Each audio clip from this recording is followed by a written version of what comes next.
4 games tonight. In the big show, it's a light night, only 3 games, but the Ducks are home to Dallas, and I'm sure sweet Annie O'D will be there. She joins us from Southern California, Annie O'Donnell. And hey, Annie, listen, I wish it was under better circumstances that you would be coming on to talk about the Ducks. Happy New Year, by the way. But do you see things turning around for the waterfowl here in 2023? Well, Happy New Year to you as well. I was just saying how I remember the last time we came on the show, you said the Ducks were one of your picks for a playoff team. And now here they are, bottom of the league. No, I don't see things turning around for the Ducks at this point in time, especially considering that things have been bad since October. So if a change was going to be made, if a shift was going to be made, I think it would have happened by now. And granted, we've seen, we all know St. Louis 2019, bottom of the league, goes on to win the Stanley Cup. But this is not that case here in Anaheim. And I think Pat Verbeek has kind of taken this opportunity to say, hey, we have a shot at a very deep draft, but not only having a high pick in a deep draft, but in that draft lottery, if not necessarily tank, but hey, if we can find our way into one of those top 3 picks, not going to complain. So I really don't see much change. And I mean, they haven't even been able to tie more than 2 wins together this entire season. So my hope and expectations for any kind of turnaround, I would say, are about as low as they are in the standings.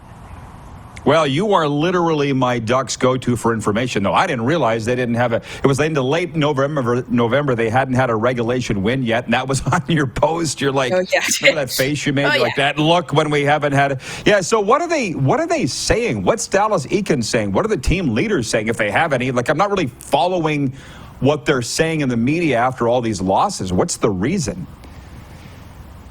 And it's kind of the same thing that the fans are kind of thinking is like, hey, we've got the talent on paper. This roster, you look at the names on this roster, there's really no reason for this team to be that bad. But the production just really isn't turning out on the ice. You've got Zegras, you've got Troy Terry, you've got Adam Henrique, 3 guys that, you can bank on scoring at least 20 goals a year. And right now, the Ducks are the least offensively productive team in the league. And part of that is because they're the worst defensive team in the league. And they're spending so much time in their own zone and unable to create those opportunities. And something about last year where they really went on that hot streak in the beginning of the year and started turning heads, everyone saying, okay, the Ducks could be further along than we thought, is that they just worked well together. It seemed like they were gelling and playing with each other and for each other. And part of that may be because of Ryan Getzlaf signing that 1-year deal and kind of thinking, hey, this might be his last hurrah here. But there's just no chemistry. There's just feels like for the longest time that, these guys were like brand new playing with each other, which granted, you have the Ryan Stroms, you've got Frank Vetrano, you've got John Klingberg, some new guys to throw into that roster that need to get gelled and get comfortable there. And that's part of the reason Pat Verbeek said that, hey, I really haven't made any moves. I want to give this roster some time to work together. But at this point now in January, they're still playing like they haven't been playing together all these months. And it's baffling to me. I think that's part of the most frustrating part as being a fan and watching is that this team really shouldn't be that bad. It's interesting you say that because they're young guys, their own draft picks, like Troy Terry and Zegras, are talented. And you've mentioned Klingberg and Frank the Tank Vetrano. Those guys have been quality players on winning teams elsewhere. So I'm with you. Is it not a little scary when you just can't put your finger on what the problem is? Like, that usually scares the heck out of a fan base. I'm sure you're there. Def, I think for me, and it's an interesting time as a Ducks fan because, you didn't expect to be in the spot where you're like, hey, we could be tanked. We're now we're now in the running for Connor Bedard. We were thinking maybe kind of ride that escalator a little bit closer to the playoffs, maybe not quite. But now it's kind of saying, hey, like, yeah, we loved, obviously. I mean, I'm watching World Juniors. I want Connor Bedard on my team. I'm not going to lie. But I also don't want to sit there and say, I want my team to lose every night. Nobody likes to watch their favorite team lose. So it's in that, kind of balance there where you're saying, okay, like, I understand, you want a high draft pick, but how can you sit there? How can you be in the front office or coaching staff sit there and be okay with what we're seeing on the ice here? I think that's the part where you're just kind of like, okay, what's the plan here? Like, how can, as Pat Verbeek, general manager, how are you sitting here? What's the map looking like till the end of the regular season? I mean, there's no way this team's going to the playoffs. So I think my expectation now is like, hey, I think Klingberg's gone at the deadline. I think, maybe try and ship Kevin Shattenkirk off somewhere to maybe a cup contender that needs that second, third pairing defenseman there. I think that's the expectation, what we're looking for through the end of the year here. But it is frustrating. It is. But the rebuild was also delayed, I would argue a few years due to, Bob Murray not wanting to completely tear it down and start over. So this is a process that Ducks fans really aren't used to, because we have not had to go through a full-blown rebuild ever. I mean, we started as, obviously as an expansion team, and expansion teams take time to build and get successful, but this is definitely new territory for this fan base, and it's going to take time. It's going to take a lot of patience. And Verbeek even said, you look at the some of the competitive teams, you look at Colorado, hell, you look at Tampa, these teams that are cup contenders, top of the league, they have those top 3 picks. They've got top draft picks. Meanwhile, the Ducks, the highest draft pick they've had of recent years is number 2 with Bobby Ryan back in 2005, where they're this close to getting Sidney Crosby out in California, which I still imagine, even though Brian Burke works for the Penguins, I imagine he still punches air at the thought of being that close to Sidney Crosby.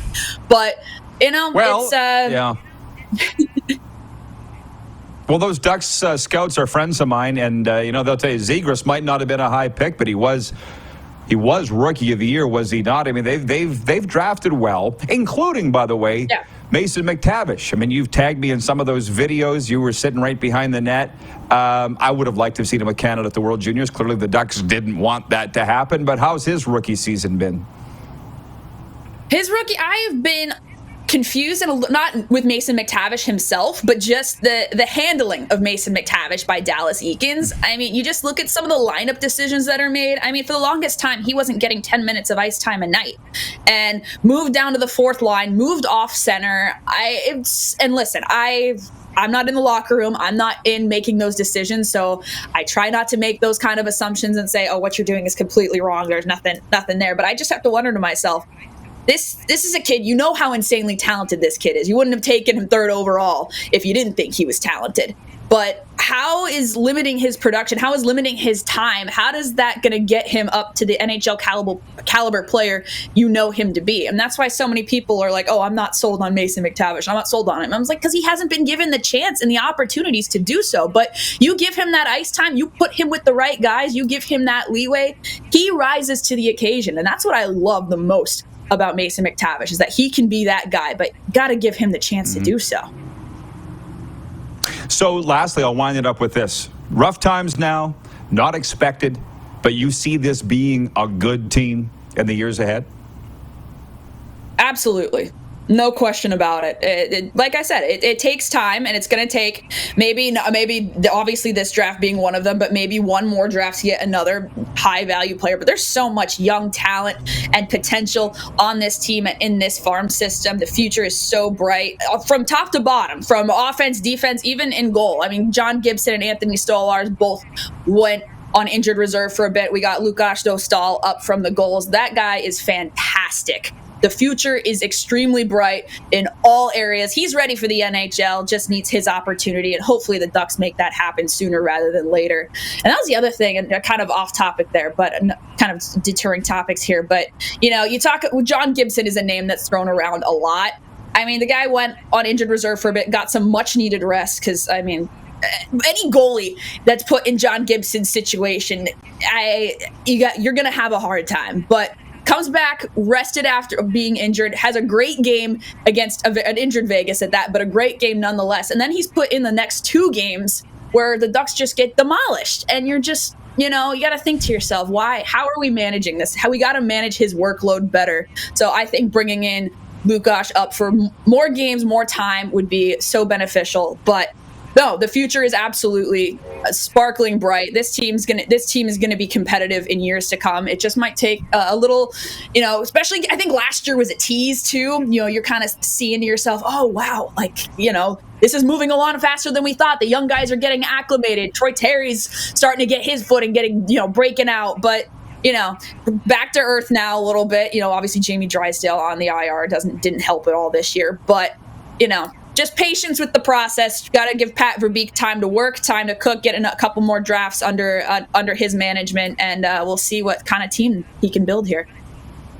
Well, they teased me and ended up making me look like an idiot. But you know what? I'm used to that, so I'll forgive them. Our director of scouting, Craig Smith, the one who referred to you as the rock chick last time, he's watching and writes in. He says, Annie O.D. I said, yes, we have her. So your fan club remains. I got Annie, my thank you. What do you got? I remembered that. There you go. You are the rock chick. All right, Annie, thanks for this. Enjoy the game tonight. All right, thanks, Rod. Have a good one. Hey, everybody. Thanks for watching the RP Show on YouTube. And don't forget, we're live daily on YouTube from noon to 2 Eastern. If you like what you see, hit subscribe. And if you like the program, check around for other segments of the Rod Pedersen Show here on YouTube.